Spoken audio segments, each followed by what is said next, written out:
नमस्कार साथियों, आईसीसी व इंद्र कुमार चैनल में आप सभी का स्वागत है।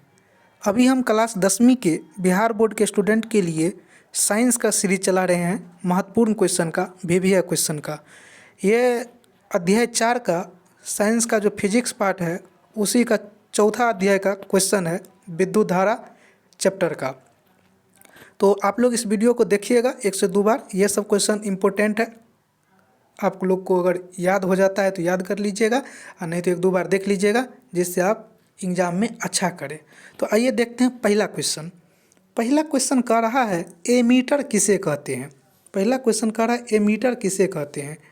तो एमीटर देखिए कह रहा है उत्तर में, जिस यंत्र द्वारा किसी विद्युत परिपथ की धारा मापी जाती है। मान लीजिए ये विद्युत परिपथ है, ये विद्युत परिपथ है और इस परिपथ का जिस यंत्र द्वारा आप धारा मापिएगा उसे ही एमीटर कहा जाता है। उसे ही क्या कहा जाता है? एमीटर कहा जाता है। इसका पाठ्यांक ए में अंकित रहता है और इसका पाठ्यांक जो है ए में अंकित किया जाता है। इसे विद्युत परिपथ में श्रेणी क्रम में जोड़ा जाता है। और ऑब्जेक्टिव में अगर पूछ लेगा एमीटर को किस क्रम में जोड़ा जाता है, तो श्रेणी क्रम में जोड़ा जाता है। और एमीटर, इसका आदर्श प्रतिरोध जो है कितना होता है? 0 होता है। तो इतना बात आपको एमीटर में लिख देना है, आपको 2 नंबर मिल जाएगा। एक बार फिर से समझ लीजिए, एमीटर क्या है? जिस यंत्र द्वारा किसी विद्युत परिपथ की धारा मापी जाती है उसे एमीटर कहा जाता है। इसका पाठ्यांक ए में अंकित रहता है। इसे विद्युत परिपथ में श्रेणी क्रम में जोड़ा जाता है। इसका आदर्श प्रतिरोध 0 होता है।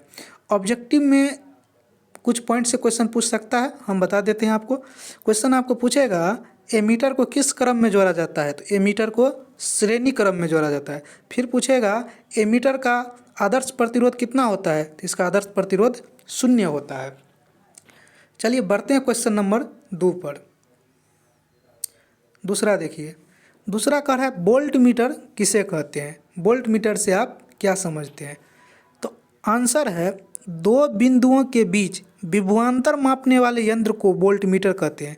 मान लीजिए एक बिंदु ये है, दूसरा बिंदु ये है और इन दोनों बिंदुओं के बीच का विभवांतर जब मापिएगा तो उसे ही वोल्ट मीटर कहा जाता है। 2 बिंदुओं के बीच विभवांतर मापने वाले यंत्र को वोल्ट मीटर कहते हैं। मान लीजिए पहला बिंदु ये है, दूसरा बिंदु ये है और इन दोनों बिंदुओं के बीच आप विभवांतर मापने के लिए जिस यंत्र का प्रयोग कीजिएगा उस यंत्र का ही नाम क्या है? वोल्ट मीटर है। समझ गए होंगे। मान लीजिए पहला बिंदु है, ये दूसरा बिंदु है और इस दोनों बिंदुओं के बीच में विभवांतर है और विभवांतर को मापने के लिए आप जिस यंत्र का उपयोग कीजिएगा उस यंत्र को ही क्या कहा जाता है? Volt meter. इसका पाठ्यांक भी में अंकित रहता है, मतलब इसे भी से सूचित किया जाता है। इसे विद्युत परिपथ में समांतर क्रम में जोड़ा जाता है। अगला लाइन लिख दीजिएगा, इसे विद्युत परिपथ में समांतर क्रम में जोड़ा जाता है। इसका आदर्श प्रतिरोध कितना होता है? अनंत होता है। एमीटर का होता है 0 और वोल्ट मीटर का आदर्श प्रतिरोध कितना होता है? अनंत होता है। एक बार फिर से आप लोग देखिए, वोल्ट मीटर किसे कहते हैं। तो वोल्ट मीटर जो है 2 बिंदु के बीच में विभवांतर है। 2 बिंदु के बीच में क्या है?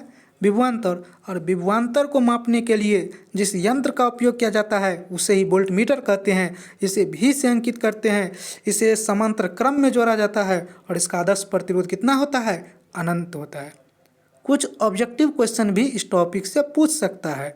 आइए देखते हैं क्या पूछ सकता है। पूछेगा वोल्ट मीटर को किस क्रम में जोड़ा जाता है, तो वोल्ट मीटर को समांतर क्रम में जोड़ा जाता है। फिर क्वेश्चन पूछेगा वोल्ट मीटर का आदर्श प्रतिरोध कितना होता है, तो आदर्श प्रतिरोध अनंत होता है। इस तरह से दोनों भी क्वेश्चन को आप लोग को दिखाएं और दोनों आप लोग समझे होंगे वोल्ट मीटर क्या है और एमीटर क्या है। तो आप लोग बताइएगा कमेंट बॉक्स में, अच्छा लगे तो ज़रूर बताइएगा। धन्यवाद। फिर लाएंगे नेक्स्ट टॉपिक पर वीडियो। देखते रहिए आप लोग इस सीरीज़ को।